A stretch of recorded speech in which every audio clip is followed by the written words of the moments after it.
The NCC police have arrested an individual accused of defrauding unemployed youth under the pretext of securing employment. The suspect, identified as Tanjur Ali, is a resident of the Cooch Behar district in West Bengal.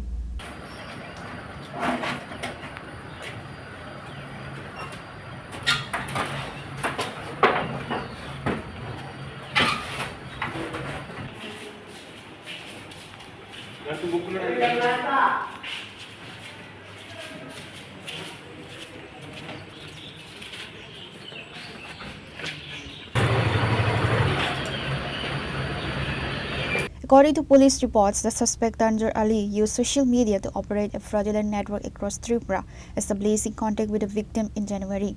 In February, the victim submitted his documents at an office in Gorkha-Bosti area.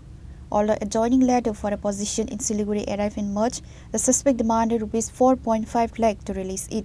Consequently, the victim transferred Rs 1.40 lakh online, prompting the subsequent filing of an FIR at the NCC police station. হ্যাঁ, সংবাদম যোগাযোগ হয়েছিল আমার জানুয়ারি মাসে। ত্রিপুরা কর্মসংস্থান একটা app আছে, ওই অ্যাপের মাধ্যমে দেখছিলাম ইন্টারভিউ করে। তারপরে ওইখানে হ্যাঁ নাম্বার পেয়েছিলাম, ওইখানে লেখা ছিল যে বিভিন্ন দপ্তরের লোক নিয়োগ করা হইব এবং হ্যাঁ ফোন নাম্বারটা দেওয়া আছে। তারপর যোগাযোগ করলাম, এরপরে আপনার কাগজপত্র নিয়েছে আমার সব, গোর্খাপোস্ট অফিসে কাগজপত্র নিল। এরপরে কাগজপত্র নেওয়ার পরে আপনার মার্চ মাসে আমার একটা দিছিল, লেটার দিছিল। যেদিন লেটারটা দেওয়া হয়েছিল আমার ওই দিন 4.5 লক্ষ টাকা নিয়েছে। আর আমি যে ওই টাকাটা দিয়েছিলাম ওই দিন সকালবেলা হেরে আমি হোয়াটসঅ্যাপে ছবি পাঠাইছিলাম যে স্যার ঠিক আছে, আমি টাকাটি গোছানোর পরে আর কি। এরপরে আপনার হ্যাঁ বলছে হ্যাঁ ঠিক আছে, সবটি প্রুফ আছে আমার কাছে মোবাইলে। এরপরে আপনার বিকালবেলা আমার লেটারটা দিল, প্রথমে টাকা নিয়েছে 4.5 লক্ষ, একটা জয়নিং লেটার দিয়েছিল FCI এর।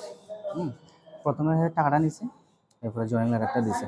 দেওয়ার পরে আপনার এর পরের দিন 2 দিন পরে ওখানে তো ইলেকশন, ওখানে জয়েন হয়তো না, পরে হবে জয়েনটা। তো আমি বলছি ঠিক আছে স্যার, তো এখন ইলেকশন যেহেতু ইলেকশনের পরে তাহলে হলো। এরপরে ইলেকশন গেছে পরে হ্যাঁ আমারে কয় যে স্যার জয়েন করাইবো, ওই স্যার তো নাই, মারা গেছে। হ্যাঁ, আবার স্যারের নাম করেছিল আপনার দিলীপ সাহা, স্যারের নাম করেছিল দিলীপ সাহা। চাকরি জয়েন করাইছে না, আমার শুধু ঘুরাইতে আছে। এরপরে আপনার কইছে আমার NGP জয়েন করাইবো শিলিগুড়িতে, ওইখানে একটা অফিসের অ্যাড্রেস দিছে, ওই অ্যাড্রেসে যোগাযোগ করে দেখলাম যে এটা সম্পূর্ণ ফেক, জালিয়াতি। এরপরে আমার থেকে আবার অনলাইনে 1,40,000 টাকা নিয়েছিল, কোথাও সব প্রুফ আছে আমার কাছে। শুধু আমার ঘুরায় এখন লাস্টে আমার থেকে আবার চেক নিয়েছিল, বলছিল এটা আপনার সিকিউরিটি হিসেবে জয়নিং স্যারের আন্ডারে থাকবো। আমি 5,90,500 টাকা নিছে, 5,90,500 টাকা নিয়েছে। আমি চাই যে মানে প্রতিশোধ আমার টাকা ফেরত দেওয়া হোক, প্লাস আমার চেক আমার দিয়ে দেওয়া হোক। আমি এটাই মানে আমার নাম কৃষ্ণনাথ ভৌমিক, বাড়ি আপনার নলছড়ের কাছে। প্রথমে আপনার মেলাঘর থানায় জিডি করাইছিলাম, তারপরে NCC থানার মধ্যে আইসি, আবার সব কিছু স্যাররা জানাইছে। হ্যাঁ, এই লোকটা এখন হ্যাঁ স্যাররা দেখাইছে ধরে আনছে। আমি চাই প্রতিশোধ আমার টাকা ফেরত দেওয়া হোক, হ্যাঁ, আর আমার চেকগুলি আমার দেওয়া হোক। আর সে আমার হুমকি দেয় যে যদি চেক 5 লাখ টাকা না দেয় হ্যাঁ আবার চেক বাউন্সের মামলা করবো। হ্যাঁ কইতেছে যে হ্যাঁ শ্বশুর নাকি আমার শ্বশুর থেকে 5 লক্ষ টাকা দিয়েছে। হ্যাঁ, এইসব সব মিথ্যা, ভুয়া। Krishnanath Bhowmik. The NCC police immediately initiated an investigation leading to the arrest of the suspect, identified as Tanjur Ali.